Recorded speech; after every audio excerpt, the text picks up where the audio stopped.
Good evening, sir. Good evening, man. Thank you for honoring this interview on Architect Corner. We are grateful to have you. It's my honor. Oh, really? Mm, Thank you, sir. mm, Okay. So, sir, could you share a bit about your story? Tell us about yourself okay, and how you got to this stage of your career okay. from studentship, where you had your, Study. yeah, Mhm. so, your, Okay. So, as I guess you have figured out, my name is Ninah Briggs. yes. I'm a human being. Yeah. I, I, I like dodo. Okay. Plantain is the only way forward. It's one of the few things God created personally. Anyway, I schooled in FTC Port Harcourt. I finished from FTC Port Harcourt. I was my FPC 83 set. So I left FPC 89. I finished FPC six. We were the original 63 for people. I don't know what you Okay. guys do today, but so I left FPC 89 and then I gained admission into University of Lagos 90. So my matric number is 950 10 12. I Still still remember remember. it. Oh, yes. 915 10 12. 50 10 11 was Victoria and Babatope. 50 10 13 was, I've forgotten that one. But yeah, so that I got into Unilag 1990. And it was an interesting experience because I okay, yes, you very quickly one got known as, okay, these are the geeks, these are the geeks in the class, these are the nerds in the class. But yeah, I did very well. Um, you you see, the thing about architecture school is that it teaches you a lot of things that are not written on the blackboard. Sorry. And I pray those who listen to this and are in school are learning a lot of things that are not written on the blackboard. Because if you're just waiting for or hoping on all the things that are written on, then you're in trouble. You're in Mm. trouble. Anyway, I finished Unilag because we had ASU strikes. IBB and ASU were fighting. So we Yeah. had, by the time we packed all our strikes together, I had an extra year free of charge. So we finished, my set finished 97. Okay. So I left Akoka 97 and 98. My service year was 98. 98 was what brought me to Abuja the first time. Oh, wow. So when I came to Abuja, I worked with, after base boot camp in Kubwa. Abuja was empty then. Abuja was totally empty. When the edge of civilization in Kubwa at the time. That's where camp is or was then. So after my time there, I joined Habitat, Habitat Okay. Associates. And this is one of the challenges I have with this younger generation. They don't know much about history. So you ask them name practices, name firms, even local, but they struggle. Habitat was pretty much amongst the best, if not the best, practice, in its time that Nigeria ever saw. Mm. Alabi is dead. Alabi passed away. Sunday Adebi Alabi, basically Habitat. He passed away, I would say 5, 6 years ago. I was with the Abuja office and I was involved with projects like what is now the SSG's office, but it was called the Presidential Complex. So I was on that project. I was in NEPA headquarters just opposite Transcorp. Mm. That was another site I was. And then there were three sites I functioned across: Presidential Complex, NEPA headquarters, and then what we called PTF. I hope you know about PTF. That's what Buhari was chairman of long ago. PTF, Petroleum Trust Fund. It's like Yeah. a vehicle through which the petroleum industry was intervening in public institutions. So Habitat was the lead consultant for PTF Zone 5. Zone Okay. 5 cut across Abuja, Benue State, Niger State, Kwara State, and Akwanga. Where was that? Plateau State, exactly. Okay. So that was Zone 5. So Habitat was the lead consultant for tertiary institutions across Zone 5. So I was part of the Habitat team. So that was my experience. There was a lot of moving around, accidents every now and then. You get Yeah. but whilst at Habitat, my flair, my natural proclivity started to show forth. My use of computers and my approach to handling complex things. So it started to show up, and I was involved in a number of things in that habitat state. But Okay. as service ended, my parents had said, look, I was going to leave the country. They didn't want me Oh, okay. here. So I didn't have a choice. Of course, Habitat retained me. Yeah. I was the first copper they gave an ID card. Mm. I still have that ID card. I remember when Alabi was signing it, he said, we don't give coppers ID card. But the staff said, look, this guy has to have an ID card. So I was the first copper. And I was so humbled when I eventually said I had to leave, which was about a month after service ended because they retained me. They threw Yeah. a party for me. Then the office was in CBN Quarters, Zone 4. That's one of Habitat's projects, CBN Quarters. Mm. We had our office then there before they moved to their permanent site now in Mitama. So yeah, left them and then left, of course, left the country, left for the UK. So whilst in the UK, um, going abroad can rough you up. Okay. There's a phrase we used to use back then, London na leveler. It will package you, you know, reality would Yeah. dawn. But long and short, September 1989, I started an MSc program. Now, when I went, one of the things I tried to do was I went straight to the ARB. Okay. ARB is like what we have as ARCOM over here. And I went straight with my ugly portfolios and everything to try and get accreditation. So they looked through everything and they told me, look, I was coming from a country that, in fact, at the time, they were only recognizing degrees from two African, two countries with universities. Okay. One was in Ghana, three. One was in Kenya, one was in Ghana, one was in South Africa. Nigeria And was none not on was the Nigeria. none, Oh, wow. none. And was still, I'm coming from a time when there were so many strikes, ASU and IDB, ASU and IDB. So nothing. So they said, look, the only option I had was to go back to undergrad level. I looked at my life. I said, Oh. no way. I didn't have the patience. I didn't have the energy. I had just finished. Architecture is, I don't want to call it torture, but if you go through architecture school, you are a strong person. You're a very strong person. So I was just looking at all of that. I said to myself, it's impossible. So I started to weigh my options. Then I wanted to, at the time I decided I wanted to do a master's that combined architecture and computing. Okay. So I had a couple of friends who had gone years before me, and they recommended a program at University of East London in Stratford, MSc Architecture in Computing and Design. And I looked at the schedule, and it was fantastic, just the sort of thing I wanted. Now, the program at UEL, as we used to call it, Yeah. Plaistow. Then the architecture school was in a part of Stratford called Plaistow. The course at Plaistow came in two modules. Option one was what we will call, what will give you Finals 2, RIBA Part 2 exemption. Okay. That one is a full-time 2-year, in English terms, they call it diploma. That's what it's called, the diploma. 2 years full-time. Option two was that he went in and just did that same program 1 year full-time and came out, but he didn't give you RIBA exemption. Okay. I looked at the time, I looked at the money. It wasn't free. I looked at everything. I said to myself, look, so I went in straight for the MSc option. Okay. Did it. In fact, over the weekend, I saw my UL ID card. I looked like a scarecrow. My neck was, look, God Almighty, it was intense, but I did it. And here's another thing. That's why I say if you just restrict yourself to what's written on the blackboard, you're in trouble. Whilst there, because I had access to equipment, software, anything, I was the person that made the porter open the studio up in the morning, and he had to drive me out at night to lock up. What was I doing myself? Just focus on this. So in the process, I also now started to diversify my skills, build a portfolio that, I mean, it's till today, the portfolio is very heavy.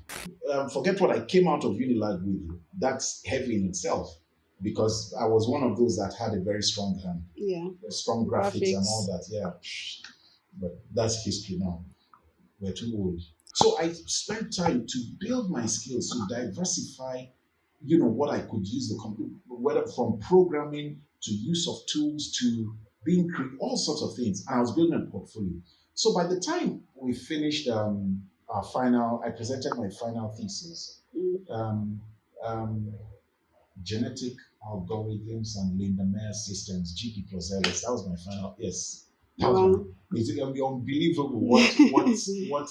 So a lot of coding and scripting that happens today, we're doing it long Not, ago, but very as villagers in a very crude and but it still did what kind things. of computers are your system then? No, they were like blending machines.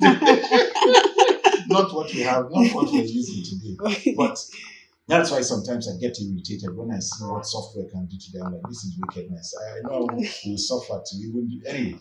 So finish that. The week after, because in England you sort of the way you get on the work wrong is that you register with agencies. They're normally called agents. Registered with some agents, built a sort of compose a CV and just sent it to some agent. Barely 1 week after, a very big UK practice, one of the biggest UK practices in Broadway Malian. An agent, one of the agents I registered with reached me that we have an interview. Went to Broadway Malian. Cyril Broadway and John Malian, quintessentially English practice, but one of the biggest global here, huge. So that's how I walked in, interview, London office. And this was October. Sorry, end of September, beginning of October 2000. All right, walked in there, and that's where the journey started. Started with them. By the time they saw what this candidate could do, by December, before we disappeared for Christmas, they had bought me off the agent. Oh, wow. They said this one is not a contract staff again. We are putting him right inside the office. Broadway Malian, I did all sorts of things. Some of the projects I was involved in included, the Shard, Renzo Piano. That's me. Wow. I was the team of Broadway Malian was the original architect in that project. But at the time, there's this organization, I don't know whether it still exists, CABE, Committee for Architecture and the Built Environment. It was like a standalone watchdog. Once projects are of a certain scale and profile, they go through CABE scrutiny. And if CABE doesn't approve it, government will maybe forget it, just go and hold transformer. Government will even listen to you. CABE, during a CABE review, because Broadway Malian was a very commercial architect, And I use the word architect. This is another thing I will explain that many people don't understand. Architect is not a human being. Architect is a legal entity. Okay. It's a legal entity. That's another thing. Yeah, I can see your eyes are. That's another thing many people here have no clue of. Architect is a legal entity. And inside that legal entity, you can have bankers, you can have lawyers, you can have surveyors, architects. Okay. Sometimes it's a single individual that has all of that inside. But architect is a legal entity. Anyway, so at the time, CABE recommended, CABE said, because Broadway Malian was a very commercial architect, was a developer's architect, very big portfolio, but the sorts of things he did was a certain way. So CABE said, no, Broadway Malian can't pull off London Bridge Tower. That's a project, the Shard, that you need an architect of international repute. In fact, one of the major things I did was build a document showing 80 views of that building from different parts of London. That meant that I needed to have built digitally, and that's why I laugh at software today. This is software I used to do. I drive around in my red Honda Accord, taking pictures, come and scan maps, and I build my models. I built 80 views of that building from different protected views. In London, we have things called protected views, heritage views, grade 1, grade 2 list, all sorts of things. It was a huge amount of work.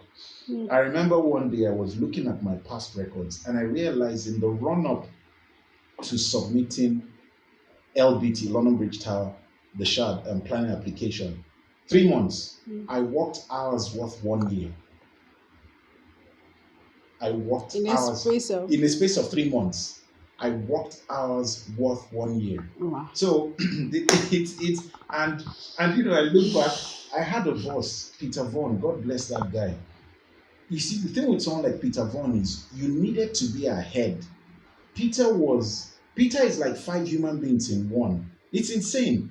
So you work all night. Peter is, dashing up and down in the office with you. Then next thing it's 7 a.m. He will disappear into the showers.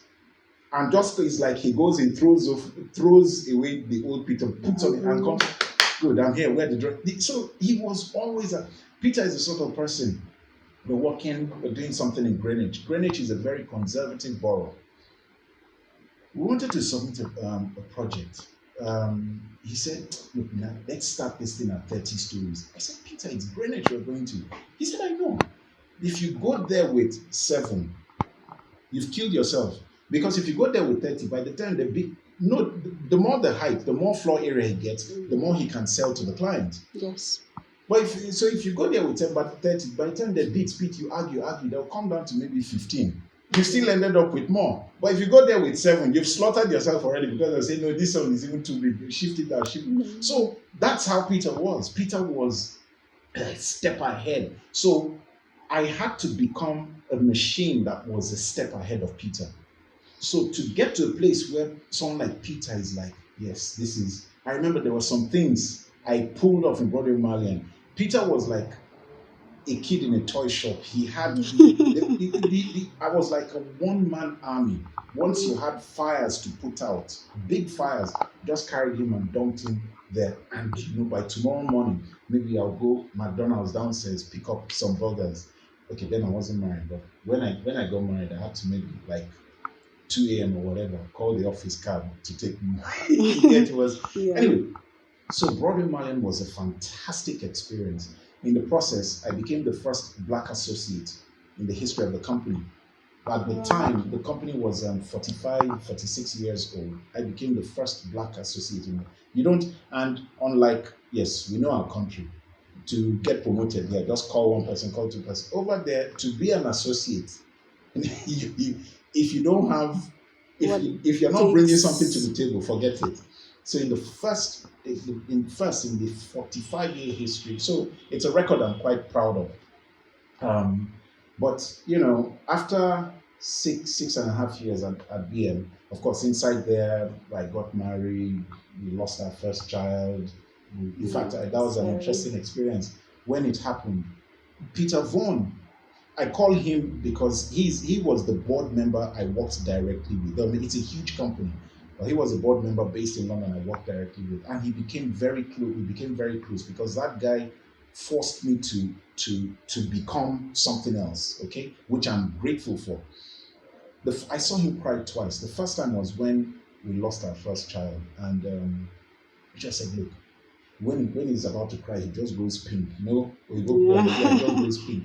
Said, look, take a month off. Go anywhere you want to go. We'll pay, just full pay. Just go. But just let us know where you are. Just let us know where you are. He was broken. Wow. The second time I saw him that way was when I handed in my resignation, which he rejected twice. He rejected. I said, no, don't do this. That we're about to go ballistic, not you two, because a number of people had left. And I wanted to leave for different reasons. And that was just on the edge of when Broadway Malian exploded. Singapore office, they wanted to send me to the Middle East. But all sorts of things. It just exploded humongously. He shed pride. Twice he rejected the resignation. I said, look, no, but let me go. Even me, I didn't know where I was going at the time, but I just knew it was time to go. God have mercy. In fact, we're moving home. It was a difficult period. My wife was now pregnant for another child. It was a very, very difficult period. Of course, in the midst of all of that, I'm saying too much, but I think let me just go on. In the midst of all of that, I think I had done 2 years in Broadway Malian. I now started thinking, so I want to go back because I wanted to do my RIBA. Okay. I hadn't gotten my NIA by then. I hadn't gotten my NIA. I wanted to do my RIBA. So I now said, so I had a circle of Nigerian friends. Of course, that always happens in practice. So one of them, George Tikare, he said, why not go back to the ARB and apply directly now that you've spent some years with an RIBA recognized and practiced? So I went back to the ARB. So it's much difficult, but then it was even tough. I now did they put me through what they call part 1 and part 2 examinations. Yeah. So I went through all of it. They failed me on part 2. just a few marks. Of course, that dented me. I was like, kai, I'm not doing it again. It took me a year to gather my senses and myself back to get to go back again. Then they passed me. I now passed the part two. At that point, I was ready to start my part three. I was in pole position. But all of this, fast forward a number of years after Brother Maria and I said, look, please let me go. They reluctant, as I said, they rejected my resignation until I was a bit forceful that please, I need to leave. Not that I knew where I was going. It was in the process of the 3 weeks interlude, a HOK, which is one of the biggest globally, saw my CV somewhere and interview, they called me for I now came. I now get to the interview. I remember two very good friends. Well, they became friends of mine once I became part of HOK. David Cockmore and Nicholas Bayliss. So we just general gisting. They said, look, then the project they were recruiting me for was some huge master plan HOK was working on in Dubai and financial district. That's why they were recruiting me. So they finished. So I now get up. I bend down to pick my portfolio and say, "Oh, you even came with the portfolio?" I said, "Yes." They said, "Oh, do you mind if we look at it?" I said, "No problem." So they just did a few pages. I said, "No, don't worry, it's okay, you can go." A couple of weeks later or whatever, their offer letter came through. When I joined, David said, "Look, when we saw your CV before you came from the interview, what you said was, even if we don't have a project for this guy, we need to lock that CV inside the office." That was what they said. I laughed and laughed and laughed. As it turned out, once I joined them, that contract fell through because the client entity came up with some terms HOK wasn't happy with. So that project, in fact, it was what's the name of it? Not Grimshaw, Hopkins. Hopkins was the architect that took over that exercise. But at the same time, some other big thing came up which had my DNA on it. Shell. Now, the way that Shell contract is interesting. Shell has a global real estate department called SRE, Shell Real Estate. That is based in the London headquarters. Well, their London operational base, which is in Waterloo. SRE is based there. SRE was our client, but the projects were across Port Harcourt and Warri. For the projects, the client was SRE's client was SPDC, which is Shell Petroleum Development Company in Nigeria. It's interesting how you don't know how these things work until you get inside there. I handled the master planning of the whole of Eastern and Western operations, which is basically in Port Harcourt. You had the office complex, the what they call IA, Port Harcourt IA, then the Port Harcourt RA, residential area. Then you have Kidney Island, which is their industrial operational base near Abonmo Wharf. In Warri, you have the MOA, main office area. You have the ELV, Ejeba Learning Village. Then you have there was a third facility in Ogunu Sports, Ogunu something, Ogunu RA. You get, so, I mean, this is so many years ago, but it was, I kid you not, the work we did. Yeah, as I said, I was lead designer on that whole master plan. The reporting was so good that Shell headquarters in The Hague, when they saw it, they said, this represents the template of how we should be developing work in developing economies. As in, so when you look back at all these things, you smile. It's been an interesting journey. So yes, why did I come to Nigeria? I'm coming to that. So I've said so much, but it's a journey. Now everybody's journey is different. Everybody's path is different. I simply made use as best possible of the opportunities that were open to me. Okay? 1, 2, and I did not restrict my learning to what was written on the blackboard. It's the big mistake a lot of people make.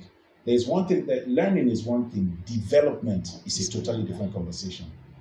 What you do to yourself, I know my habits, I know what I love doing, and the things. In fact, to show how bad it is, in FDC, I remember I had two friends in my class, Chijuke Keke and what's this guy's name, Basiru. We just take, there was one famous ADMAT textbook, Goodman and Talbot. Yeah. That's physics.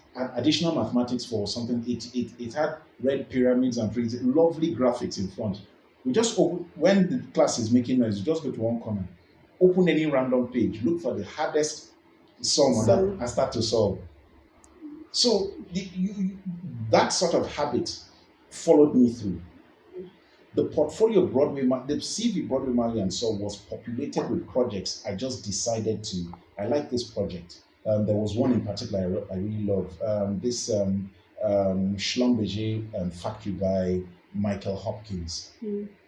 I took pictures, did the card, and then just start modeling, studying it, and just start modeling it. That information is portfolio work. It's portfolio content. Did anybody send me to do? No. This was in the 90s. This is 90. This is years ago. This is 2000, 2001, 2002. So that's 25 years ago, roughly. Wow. Wow. And then so move back, and I can tell you. Well, I'll tell you more about where I am now, what we're doing. But okay, I think I've spoken too much. Okay, it's as if you actually know the topic of what I came to ask you about. Actually, I titled it "After Architecture School, What Next?" Okay. And also the other one is raising the next generation of architects. Yeah. So you've had quite an interesting career from what you've explained so far. So, but the next question is, after completing architecture school, many graduates feel uncertain about their next steps. What was your journey like after graduating?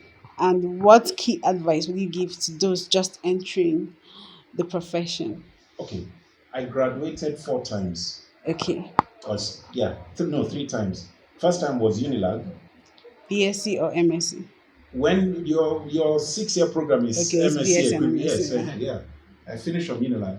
Then my first academic encounter, University of East London, Stratford, MSc.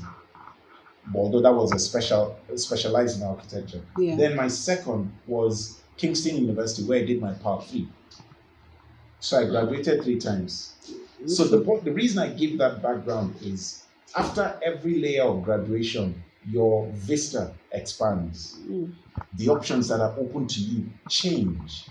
So you can't have a fixed destination. You progress, new vista, you decide. You progress, new vista, you decide. You can't, there is no way, look, I don't know what exists behind this door. It's when I get to that door that I will know and then decide, okay, I turn left or turn right. So each progression, and that's the thing, commit to doing what is necessary for each layer so that by the time you get to what is effectively known as the terminus of that layer, you have all the tools available to you. By the time I got my part, I had joined HOK. I got my Part 3 about 7-8 months after I joined HOK. Okay. Not only, of course, as an associate, HOK is a global organization. Yes, you cannot be an associate if you are but an associate. Not only was I made an associate, but there's this thing we used to call in HOK, it's called the Officers Club. I became a member. Basically, it's a recognition of certain capacities, and I remember which project was this now? I spread in our central area, I spread all sorts of things. When we finished and walked away, the design director of London called my line manager and told him, I like what I see, drill this guy. I like what I see, drill this guy.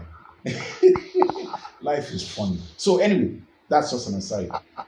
You're to make, you progress, acquire, it informs, you decide. You progress, you acquire. So I can't, it would be wrong of me to say I can tell you or tell him or tell her what next. No, what next is a case specific something. It has to be a function depending on the individual. God bless you. Yeah, it's depending on you because your circumstances. are different from mine, are different from his. It varies, but it's to get principles remain the same, but actuals are variables that you juggle. So I Yeah. mean that I can say, well, no, no. Yeah. What I would say as principles are, I'll say this. As you probably might know, in my previous commitments to our institute, I've been involved in a lot of advocacy stuff. Students, speaking to students, giving lectures at school. I remember at the National Institute of Architecture students, when you guys were having a Yeah. congress in 2020, before lockdown, in Yeah. February, it held in ABU. I Yes. was a keynote speaker. I remember saying something that was a bit of, and I'm going to say it now. I'm on air. Many of you are graduating with a certificate of unemployment. Why do I say that? Exactly. Because what you're graduating with, you're already unemployable. The market you're looking to fit into, the services you're looking to render or provide are irrelevant to the needs. I ask people, what do you know about climate change? What do you know about the SDGs? What do you know about transportation? What do you know about you see, there's a question okay, now that I'm on air, I'm going to ask this. If there are no buildings to design or draw, Yes. are you useless? No. So good, that's it. So that should be the question you ask yourself and answer every day. That should be the question you ask yourself, because the question, what is my relevance to society outside of drawing? I can draw. I draw very well. I was one of the best from FGCO into Unilago. That was part of what set me apart. But I've realized that it's not about it now. Just software, press F5 or do chat, Mm. whatever, and boom, you get. So what then? Even the gate man you walk past, Yeah. if you show him YouTube for 2 weeks, he will He start. would. He will start something. So what then sets you apart? Exactly. You've got to decide. You've got to define that. So my answer to that question is: what is relevant to human society? How are your skills able to serve that relevance? If they're just stuck in just 3D, or you're looking for an office to work, or you're looking for someone to pay you salary, or you're looking for the next site to jump on, if you're just stuck in that world, then bear with me, you're in trouble. You are in trouble. I hope I've answered the So, question. okay, yes. Still on that question. Yes. Since you said if you're stuck in this concept, Yeah. you're in trouble, what then should someone focus on? Me? No, no. You see, if I give you prescriptions, I have misled you. Yeah. I can give you facts and figures, but if I prescribe a solution for you, I've misled you. When I was your age, do you think I sensed in any way my journey would be like this? No. No. What I did was progressively, the Bible says line upon line, precept upon precept. So I was literally discovering things as I went by. Right now, I am so clear on what it is, not just I enjoy doing, but I need to be doing to be relevant to society. And I kid you not, it's not a drawing. So, what opened your mind to those? Well, I think a lot of things, maybe personal appetites, personal inclinations. I remember back in Unilag, there's this sort of joke where if Nina will mess up if you give him something very small and easy, he will mess up. But if you give him something big and hard, in fact, I remember, well, in the old life, I had a partner. Now, the team, what we work on is quite dispersed. We're all over the place, just about 3 or 4 here. I had a partner. I was visiting with some friends, and so the friend's wife said, "So now, when will you come and draw our house for us?" So the guy said, "No, no, no, no, no. You've messed it up. If you want house, go and call this other guy. He will do house for you. But if you want something that is big and complicated and that's when you call him. The house, no, no, no, no." So that now everybody is different. Everybody is different. So that sort of appetite I've always seen. I remember there was this project we did in Unilag, Iwaya, remaster planning Iwaya. And I remember the way I mean, it was impressive. Even me at that stage, I would say it was impressive. And of course, it was impressive to the lecturers and the way I sort of handled and communicated it. But it started to show that the bigger and the more complicated a conversation is, that is, but if it's simple, if it's small, and Yeah. I would not that there's that's for a different set of people, and not that I'll mess up, but I'll not do Do it I get well that? enough. I get So that started to evolve, so that by the time I was in Broadway Mali, I was one of those involved in the London 2012 Olympics master plan. And I remember, in fact, the document from that, we now got a commission to do the Stratford A11 master plan corridor. The document we submitted got a London, then Ken Livingstone was the mayor. Yeah. It got a mayoral commendation. Wow. So that became the sort of scale and complexity I was Exposed I to. was just generally inclined to. Of course, by the time I got into HOK, it just assumed a whole different scale. And that has largely informed the sorts of things that, yes, right now we're working as a team of persons, but me in particular, that has informed the sorts of things that attract me or get my attention or call me to a table or whatever. So it's different for everyone. I can't, that's why I say if I give you a prescription, I've done you a disservice. You need to find what is unique to you, and everybody is unique. Everybody has a value they can bring to the table. So you've got to identify what is unique about you and feed it, give it water, manure. It's not all of this. It's not easy. I beat myself. I've even chilled now that I've aged. There's wife, there are children. Life, other things, the other things in life. But God, I remember in my younger days, I was like a man. The kind of people. When you have war, you just get Rambo and you put him somewhere. You're sorted. That was Broadway Malian. And then, of course, by the time you get to HOK, we just took a whole different notch. Wow. Okay. So thank you, sir, for answering that question. I think the next one is, I think you've mentioned this, but now you have to maybe dwell on it more. There is often a gap between academic knowledge and Yes. practical skills Yes. in the field. How can recent graduates best bridge this gap to succeed in this professional world? Okay. That's a tough one, because the easy answer is to say go back and fix the curriculum, but I've already graduated now. What do Yeah, I do? exactly. So the hard answer is pray. Sorry, No, okay. no. Let's be serious. Let's be serious. But no, I'm being serious. Pray, Okay. because where you end up can make or break you Okay. completely. It can shape you and mold you in the right direction, or it can completely decimate your perception about architecture. So pray. I'm being serious.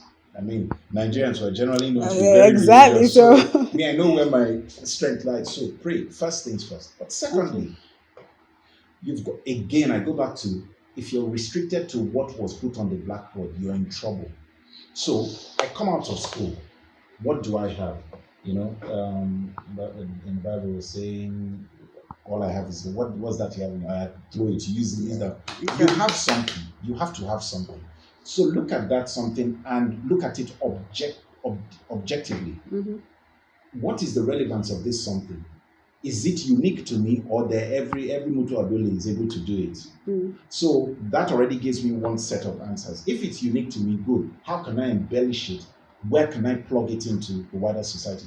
Or if it is that other people can do it, then how do I make my own different? Or what else can I move on to? That's all on one side.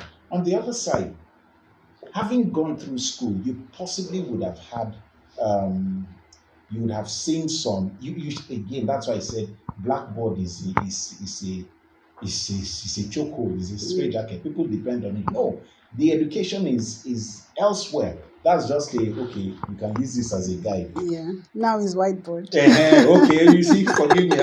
You see how old I am. I'm still talking blackboard and chalk. I'm sorry. So, what sort of things jumped out to me during that season? One, two. If I fast forward and I look at where human society is now, what sorts of things are relevant? This morning, before I left the house, I was listening to a news article. They were interviewing someone about flooding. Okay. This flooding, I remember when I was chapter chair, I put out statements on the flooding. I put out very strong statements that if these things are not done, we will be here all over and over. And we are, like clockwork. Yes, exactly. So my question is, I now look at, there are issues like flooding. What is even called climate change, weather patterns. What can I do, or what sort of skill sets can I acquire? Because you see, here's what people don't understand about architecture training. Architecture training is not training you on how to draw. No. If that is what is training you for, then you are of men most miserable. You are useless. No, it is training you on how to think. That's the biggest, and I'm not disrespecting other professions, but forgive me. Before an architect puts or commits to putting something on paper, there's so many things you have to have thought about. Religion, economy, geography, insecurity, bandits, transport. There are just so many things, and you must have a healthy grip of all these things before you can commit.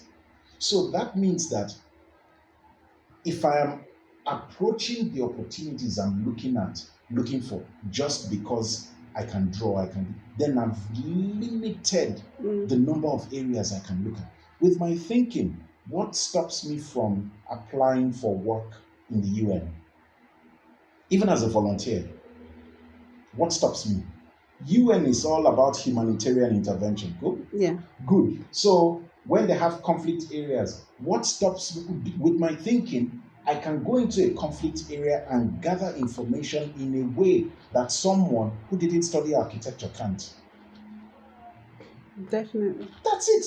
So my point is that again I go back to that blackboard and chalk moment. We are restricted because of what we think architecture is. Architecture is so, and even more so now, the expectations of that phrase architect are much wider. So what stops me from applying to the UN? What stops me from applying to AEPB, Abuja Environmental Waste Management? What stops me? Because I will go inside there. People are just, okay, now don't make me go back. I will be looking at, okay, what are these things? If we're to separate them, what will come out? Where are these wastes coming from? What is the pattern? Because I'm thinking, who can we turn this thing around and start selling? Or in fact, come, people in Sweden, you people have so and so technology, come, because I am thinking, the next person, I'm not being disrespectful, but I am not sure there are other professions that's why I say for you to go through architecture school, you should be hailed because it's not easy.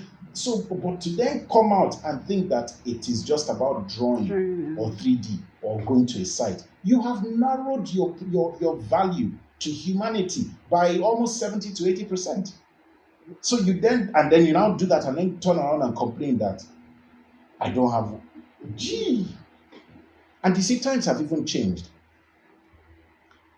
In the generation of architects before, say my era, and maybe towards me, you could still say there was work waiting for you to come and do, and then you will pay. Now, you have to be smart enough to create that work. And how do you create it? Identifying problems and providing solutions for those problems. I didn't say house. House is one type and shadow. But if you narrow it down to that, go on, narrow it down to that. All the people are inside that space, lawyers, bankers. You go and see a doctor, you say, even me, I build houses. Where does that leave you? You've got to show that there is something else. Don't take that name lightly. People don't, and unfortunately, because of how our society is, people do not understand it. That's why Notice I said my name is Ninah Briggs. In the process of relating with you, if something stands out, you can now ask, okay, so what do you do? I say, okay, I'm an architect. Then you say, okay, not that the first thing I come and tell you is architect this, architect that. Is that on my birth? If I show you my birth certificate now, it's just Ninah Briggs, you will see. There's nothing else. And you know, Alabi of blessed memory, Habitat. Once I was with him. This was about some months before he passed away. I was in his living room and we were gisting with a friend who came to see him, and he now introduces me that this is architect. I said, sir, no. I said, if I'm answering architect, what of you, sir? He said, no, me, I'm still learning. I said, what? You? Then I'm not even anywhere at all.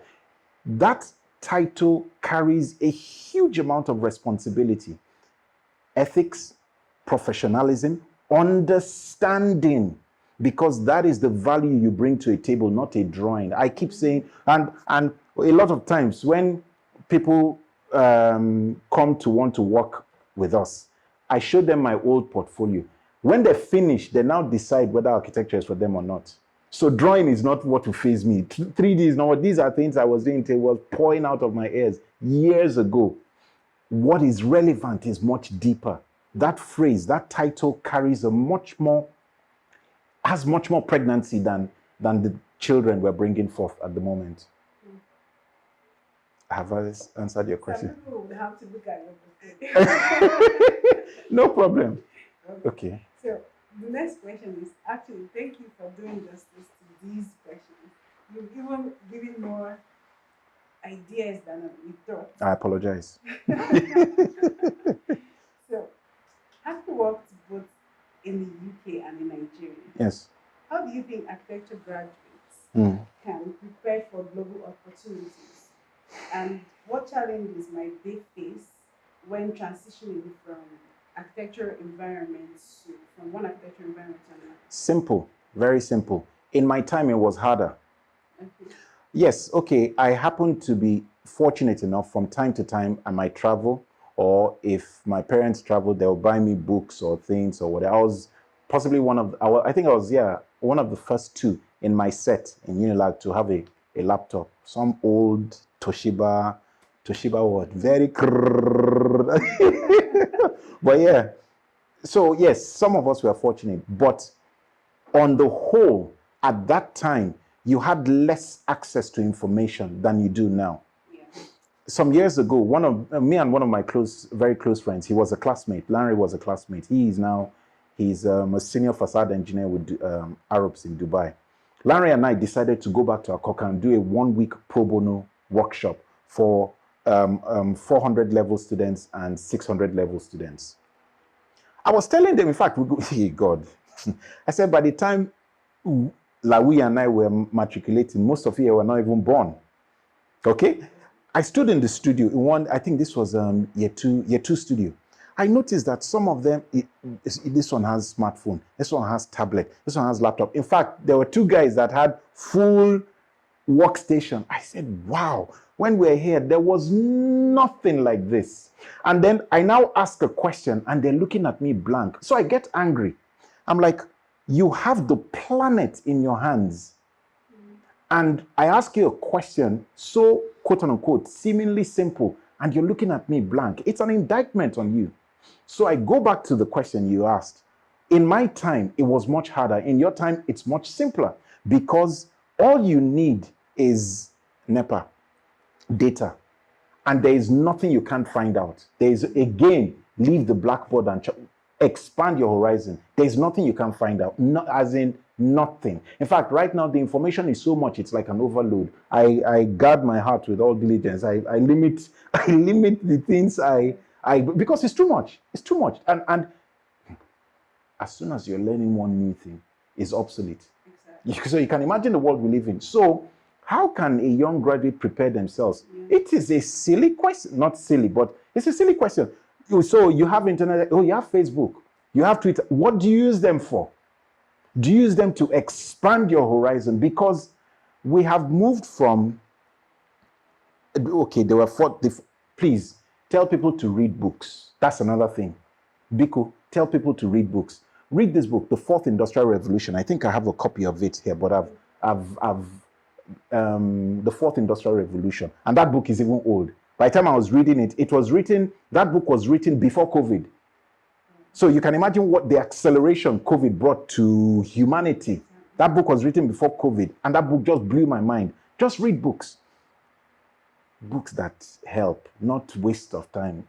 Honestly, that's another problem this generation has. They are so distracted with things that are not profitable. I say that with all sense of respect. And I'm not attacking people's personal choices. But look, life is too short. Every day you lose, you can never gain it back.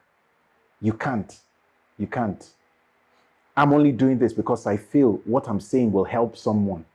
If not, I guarantee you, I'm already tired. We've had a long meeting today. I'll be on my way home, go and eat and sleep. Yes. So Thank you. no problem. So read, there's a book, The Fourth Industrial Revolution. Why did I even talk about the Fourth Industrial Revolution? Yes. People, you're asking what do you, by all you need is, as I said, NEPA and data. You can find out what is relevant. The conversation yesterday, I would only know conversations that were happening maybe in Akoka, Yaba area, where Unilag was. Now, just sitting here, I know if two people have been killed in Vladivostok, I can find out now. If a train has derailed in Guangzhou in China, now I'll know. Yeah. In East London, I had two very close friends. One was a Spaniard, Santiago Roboledo. The other was it's racist to call someone Paki, but he's Pakistani. Raul Albuquerque. Raul was a good criminal, in the sense that, look, today you're just talking in class. They were doing the MSc course like me. You're just talking in class. Then you just hear someone talk about a software. Raul would just send an email to his guys in Pakistan. The very next day, the whole file will crack and everything. We have access to. Look. So honestly, there was no software. Just sneeze. Okay. Before you know it, his guys from only God knows where. So my point is, the democratization of information now denies you any excuse today. That's the simple, honest, brutal answer. The way information has been I'm not saying people don't have challenges, and it would be unfair of me to sound insensitive. That's not what I'm saying. But at a strategic level, the democratization of access to information makes it impossible for you or I to give any excuse anymore. Because you are no longer competing. I mean, we just finished a 2-hour meeting just before you walked in, where one of the persons working on the project is in UK. The project is in Port Harcourt. The lead architect is in Port Harcourt. The client is in some lead element, the MD portion of the company is in the US. The project team is scattered in Port Harcourt. And the project, it's a big project. We submitted for planning and all the yeah. But look at and that is a type and a shadow of what is the norm today. So how do you and I now hide behind any excuse anymore? How? I don't know. Educate me. Tell me. I don't know. So when people make excuses, you scratch your head and you're like, are you okay? I'm not insulting you. It's not a. I remember I gave a talk to some in church. I gave a talk to some young people, and inside there I quoted Steve Jobs. Stay hungry, stay foolish. That's another thing people should go and read. Please, your people should read. Because read things that profit the head. The head. Stay hungry, stay foolish. I said, if you tell this to a Nigerian, they'll say, your father, why are you abusing me? But it's not an abuse. It's a blessing. Stay hungry. Never be satisfied. Always keep guard. And that was something I realized I was doing whilst at Stratford in East London. As in a new software, you're learning this, you see a building, you just want to just take something and develop. And all of this is independent of what was going on the blackboard. That's why I say I built a portfolio of stuff you cannot take away from me. It's literally in there. In fact, some people come and after the show, I say, listen, what I will use Revit 2009 to do, you with 2024 cannot even dream of it. And I'm not kidding. So who argue with that? No, but I've showed it. I'm not making it up. I'm showing it. It's not rocket science. It's stuff I'm showing. You get what I will use.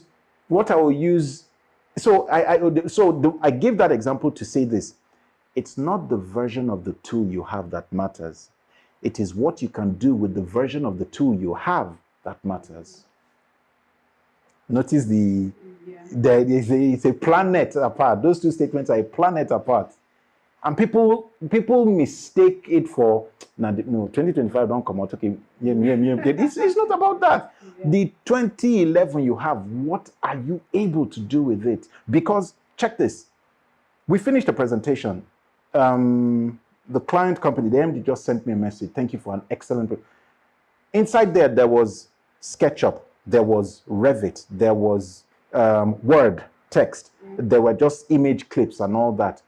They don't care whether it's Microsoft Word used to design a skyscraper. They don't care. What they want to see is results, productivity. Not so. I don't know. Educate me. I'm asking. Let me come to this.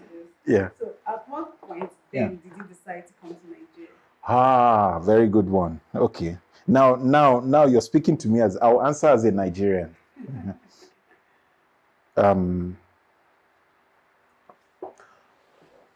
Okay. I'm a citizen. I'm an English citizen. That's where I was born. So it's not like I was under any form of pressure. But I've always loved Nigeria. Don't ask me why. I've always loved Nigeria. Now, when I started working in HOK and that Shell thing came, we're coming to Nigeria. I was in Nigeria 5 times every year. You get? It was a big commitment. So that coming just increased my appetite. I said, no, I visit this place. Now, Chris, people fool am. But because I felt that, look, the international community is fantastic, but it's saturated. The global north is fantastic, and thank God I was not a statistic. I was already very well reckoned with. But as I said when I was living in Brother Mali, and I told some Nigerian friends, I spoke. You have to find Nigerians to make sure your mind stays down sometimes. It's like you enter kitchen, NEPA takes light, but you still know where the plantain is, where the oil is. You can peel everything. I said, no, I just need something. So I needed that. So, and I feel there is actually much more to achieve in the global south than there is in the global north. So that's one reason. The other reason was, okay, I come from a family where I'm an only son. So my parents were, okay, after a while, we want you back home. So there was also that pressure. Okay? And then, just the thing about going abroad, and that's another thing. I can say that for me. Now about going abroad is that after a certain point, threshold, if you don't move, if you don't come back, you can't come back. You can't. And what is that threshold? That threshold is, okay, let me not say it's a line in the sand, but it's a season. We're getting to a point, the children were starting to grow, getting deeper and deeper into school and all that. Our social circumstances were becoming a bit more grounded. Look, if you have any dreams to move back, you better do it. It was difficult.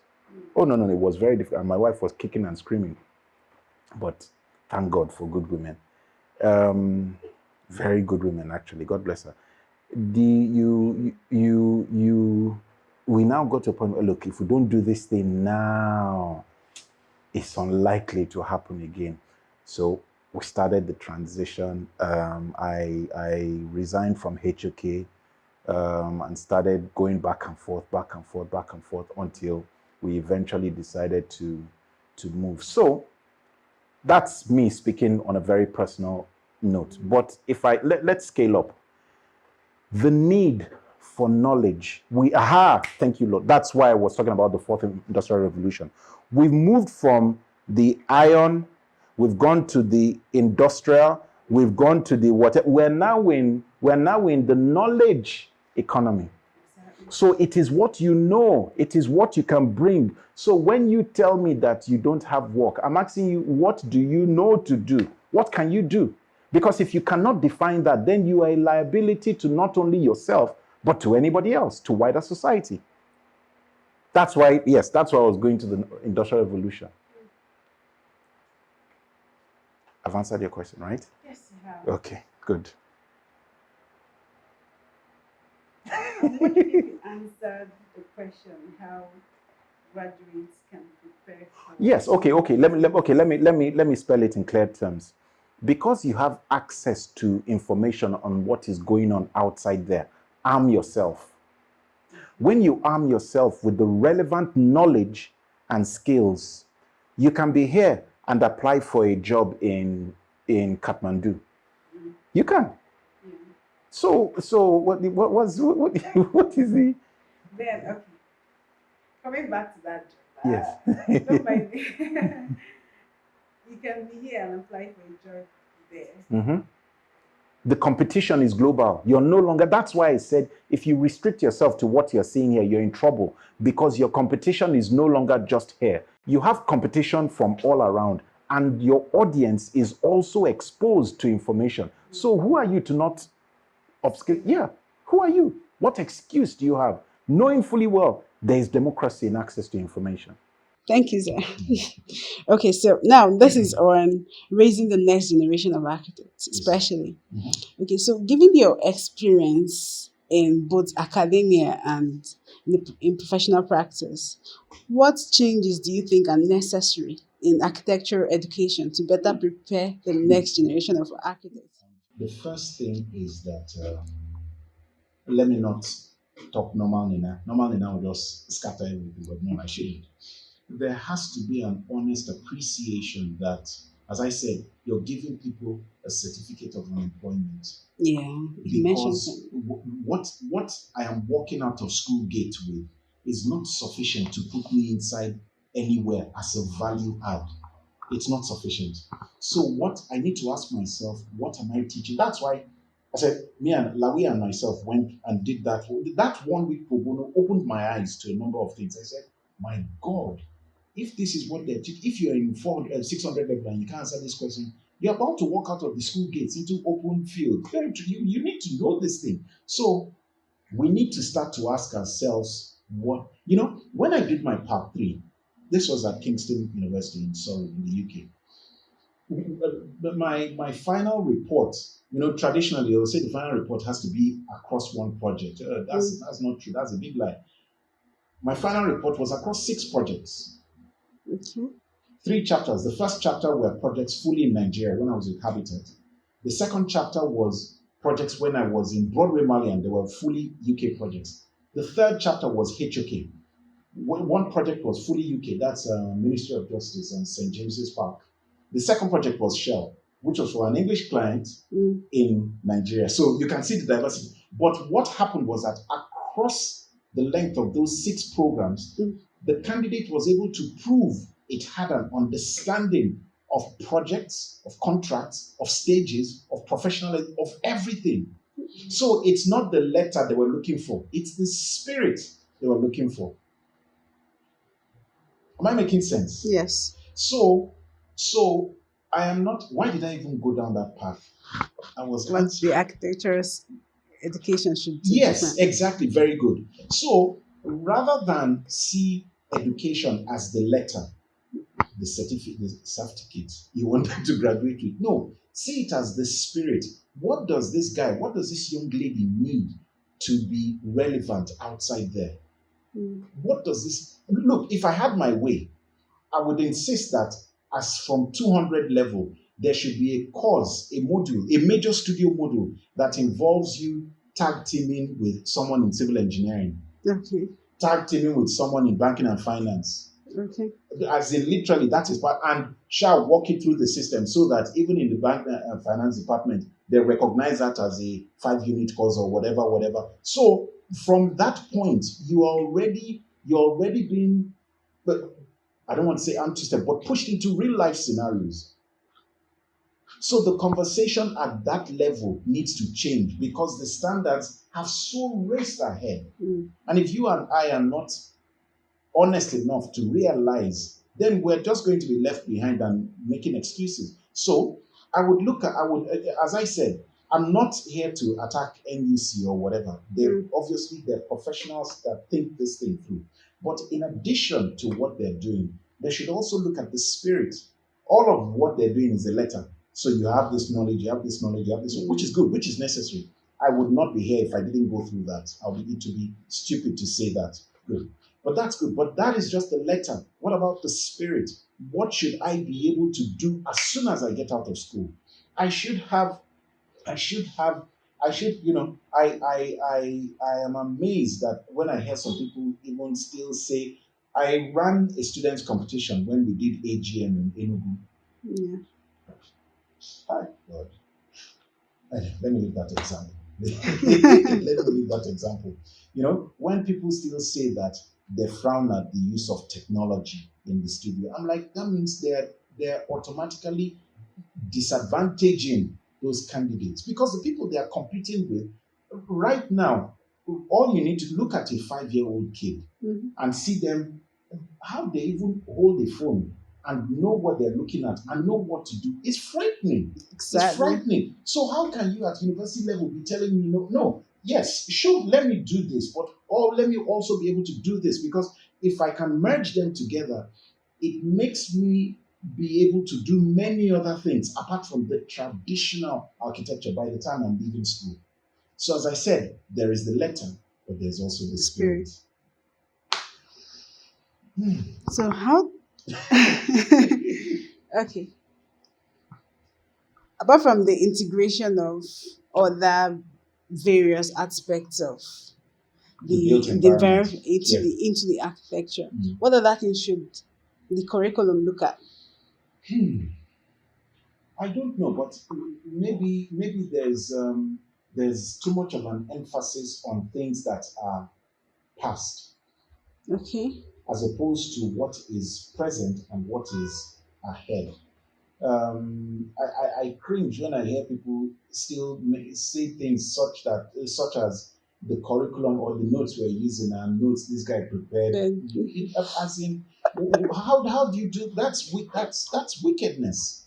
That's why I say a certificate of unemployment, because what I'm graduating with makes me genuinely unemployed. Not that the employers are being wicked. No, there is no value. There is no value. I get that. I'm sorry. Thank you, sir.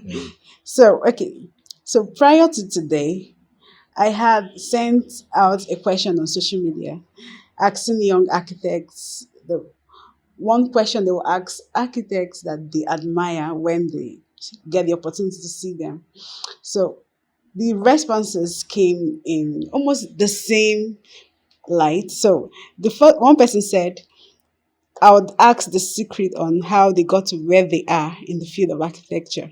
Another said, I would ask how much they make from the profession because the stress is not what they pay. So with these, actually every other question came in this, both the money coming in and the secrets to how architects, the star architects we hear of, the great architects we hear of, are where they are. So can you give us any? Okay. If I answer you and say this is the answer, I've lied to you, I've misled you. I'll Okay. give you my experience. My experience may not be yours, may not be his. I'll start with the number 2. How much do you make? Yeah. How much do you want to make?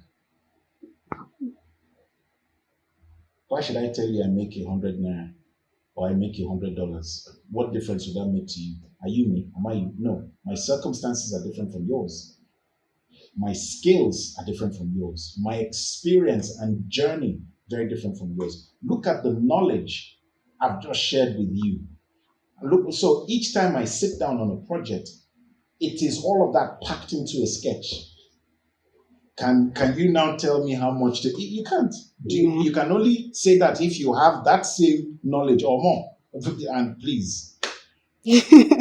So I say, what and how much what value are you able? Was a project we're invited to. It was somewhere in Delta State. Some guys had the license to operate a port. Look, Nigeria is an incredible place. When I went there, I spent 3 days there. The port facility is 100 years old. In fact, colonial times, the street lamps, you see lantern. I took the pictures because I couldn't believe what I was seeing in Nigeria here. The guys with the license now entered a joint venture with the people packaging the transaction, and then the technical partner was an Italian group. They invited us to sort of provide master plan guidance. When I first engaged them, I said, "So where is your plan? Where is your plan?" They now started showing me A3 sheets with 3Ds of block of flats of this or that. I actually lost my composure. I said, "You guys are crazy. This is not a resident. This is a port facility you're looking to revamp, resuscitate, and you're showing me." I said, "Where is your plan?" He said, "What are you talking about?" I said, "Okay, I'm not here." And I sat down.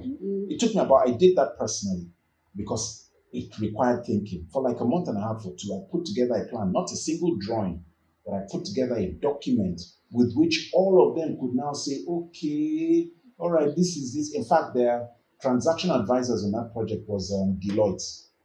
I hope you know who Deloitte is. You do?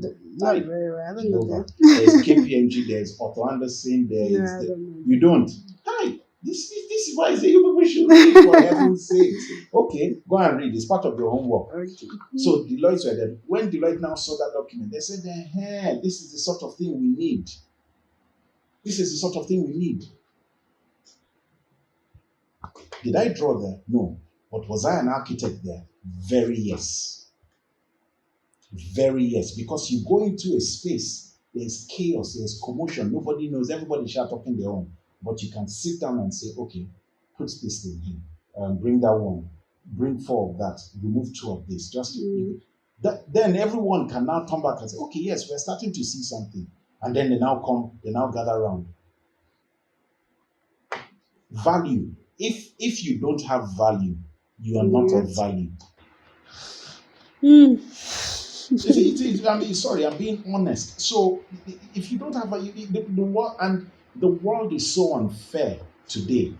It's so brutal. It's so black and white. There is no gray in between. If you want to stay in the gray, the Lord be with you. But that's if you don't have value, you are of no value. Okay. So before you get to the first question that's on this poll, what if I paraphrase this second question as, is architecture profitable? Very good. What is architecture? That is the mistake you're making in that question. What is architecture? People are still going back to the blackboard. Yeah. Now you're making me think. Yes, God bless you. That's it. Think. What is architecture? Is architecture just brick and mortar? That's why I asked. If there are no more buildings to draw, does that mean you're useless? No. Good. So why are you asking me what is architecture? That's why that's why I'm asking. Why are you saying architecture is not profitable? What are you doing as do you know what architect means? God have mercy. It means there are so many. God is the ultimate number one architect, and I'm sure that is the profession he started before every other thing started to leak out and become okay. This blah blah blah. What's creativity about? Is it lawyer that can create? Is it doctor that can? No, there's slice. So let's be honest with ourselves. I ask, you say, is architecture profitable? I ask you, what is architecture? If architecture is limited to just when can I get the next 3D to do, or when can an uncle get, then there'll be challenges. But if architecture is, I can think, this thing has taught me how to think. And there are problems. Even just this road you came on now, just every square meter, I'm sure there are many problems. There are many things you saw. Exactly. Good. So what are you doing? I hope I've answered the question. rightly. Very soon. Now, the first question you asked was Yes, was the secret on the how secret. to. The secret. Okay, there is no secret. Again, if I tell you go and buy pure water or Five Alive, I've lied. Mm, But there are principles. You have to be serious with yourself. If you're not serious with yourself, nobody can take you seriously. And it's not that they hate you or mark it no day.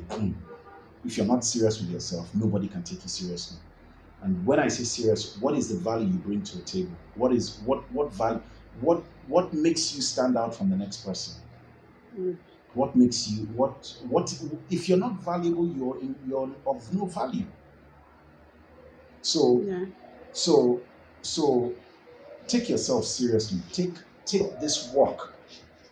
Take this work seriously. Study. The Bible says, study, show yourself approved. Study. So by taking yourself seriously, what do you spend your time doing? Because every moment you spend of a day is gone. It can never be recovered. So what use do you put that to? What self-development, what capacity build, what knowledge acquisition are you putting yourself through? Because as I said, right now, knowledge and information is democratic, is everywhere. All you need is NEPA and data, and Yeah. you should be flying. So what do you put your time to? And how do you how do you make sure that you're relevant to what society needs? How do you make sure? So that's why I asked you, what is architecture? Mm. Think of the blackboard again. If you restrict yourself to what is on the blackboard, then as I said, you're in trouble.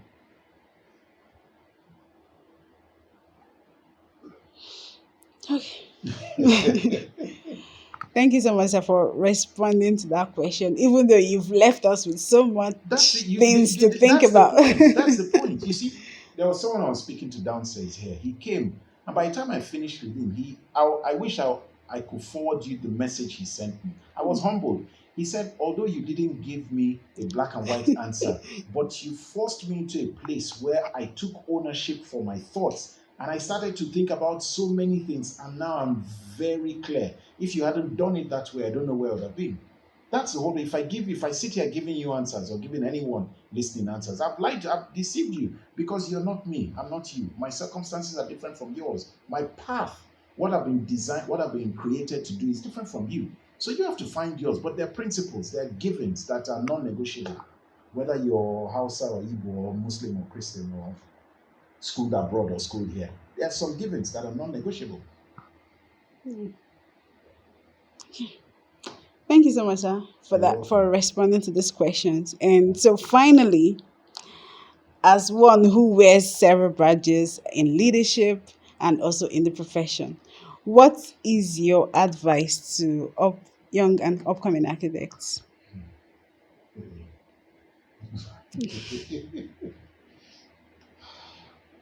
I don't know. Because what do you want me to say? Drink water every day, Uh, say your prayers every day, avoid taking keke at 9 p.m. What do you want me to? What exactly can I say? You see, that's the point I'm trying to drive at. Avoid looking for prescriptions. mm, Look for facts you can take and process a solution. Any prescription you're given has just scammed you. mm, I'm not saying it's false. I'm not saying they're not valid. No, but I'm saying what you need is, look, this is the truth of everything. What are you going to do with that really? truth? I know what I'm doing with the truth as is presented to me. I know what I'm doing with it. But for me to tell, I sleep very few hours. Would I recommend it for anyone? No, my wife doesn't like it, but I do. We travel, she'll complain. I look at all your pictures. 99% of it don't have human beings inside. But would I advise you to do that? No, because that's my reality. That's my reality. I read I read a lot. I research a lot. When I was much younger, my parents had problems because I was drawing a lot. I love playing chess. In fact, chess and studio were competing in my 100 level. By 200 level, I had to drop chess because it was a risk. That's me. Will I tell you to do that? No, because you're different. I listen to jazz. I love jazz. Would I tell you to? No, that's me. Everyone is different. I take my Christian faith and Christian activity very seriously. Would I tell you to do that? No, you're different. You have to find what, but there are given principles. As I said, if you don't take yourself seriously, nobody can. It's unfair to expect someone else to take you seriously. It's really unfair. Okay, so how did you discover this truth that you've been talking about? You're digging and digging and digging and digging. It's because your questions even make me want to ask more things. It's a journey. It's not a light switch that you turn on and it comes on. As I've told you, I've spent time to give you a fair amount of my background and history. Each of those experiences adds to the knowledge I have per time and make better decisions. So if I tell you now that there is a way, no, I can't possibly, I'll be unfair. I'll be mistreating you. You have to take every step of the journey as it unfolds and say, okay, this is where things are at now. This is my reality. What are the nuggets I can pick out of this? How do I use this in the context of everything to move forward? Thank you so much for. Because this is taking. FGC was 1983 to 1989. Unilag was 1990 to 97. Even that alone is more than 25 years ago. So you're asking me to give you an answer that compresses that length. It's not possible. I'll be lying. Anything I tell you that is prescriptive is a lie. This was a journey by journey by journey, line upon line, precept upon precept. As time goes by, okay. Right now, I am very clear. That's why I believe I can speak with that much confidence and clarity, because I know at least I go school small. I know my left from right a bit. So thank you so much, Sam, for responding to those questions. We are grateful to have you on Architect's Corner. I'm very certain that anyone watching this video would have to go and think. Yes, so let them think. That's I hope the listeners get to think, because if they're looking for answers, I'll be unfair. I'm a waste of time. But if they're looking for, let me go and think about this thing. We can relate. Thank you so once again. All right. We're grateful. Well done.